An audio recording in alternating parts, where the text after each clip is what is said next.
বন্ধুরা, সকালবেলা ঘুরতে কিন্তু ভালোই লাগে। এই জন্য আমি আমার সাইকেলে বেরোয় পড়ছি আজকে। আর দেখতে পাচ্ছেন এখন রোদ উঠে গেছে, আর আবহাওয়াটা কিন্তু খুবই ঠান্ডা। আর এরকম পরিবেশে ঘুরতে কিন্তু খুবই ভালো লাগে। আর শীতের বেলা এমনিতে আবহাওয়া ঠান্ডা থাকে আর বাতাস অনেক ফ্রেশ থাকে।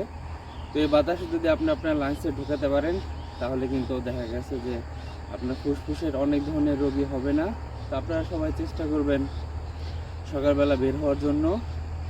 আর আমি এত সকালে বের হয়েছি, এই যে আমার চাকা একটু দেখেন, মানে মাটিতে কি হয়ে গেছে কুয়াশার কারণে। কারণ ঘাসের ভিতরে অনেক শিশির মানে পানি জমেছিল, যার কারণে চাকার এই অবস্থা। তারপরও আবহাওয়াটা ভালো হওয়ার কারণে আমার কোনো খারাপ লাগে নাই, খুবই ভালো লাগছে। তো আপনারা শীতের দিন অবশ্যই ঘুরবেন, তাহলে কিন্তু মাইন্ডটা অনেক ফ্রেশ থাকবে। আর সকালবেলা এমনিতে হাঁটাহাঁটি করলে এক্সারসাইজও হয়ে যায়। তো আপনারা সবাই চেষ্টা করবেন সকালবেলা শীতের দিনে বিশেষ করে ঘোরার জন্য, তাহলে কিন্তু অনেকটা সুস্থ থাকবে। ধন্যবাদ।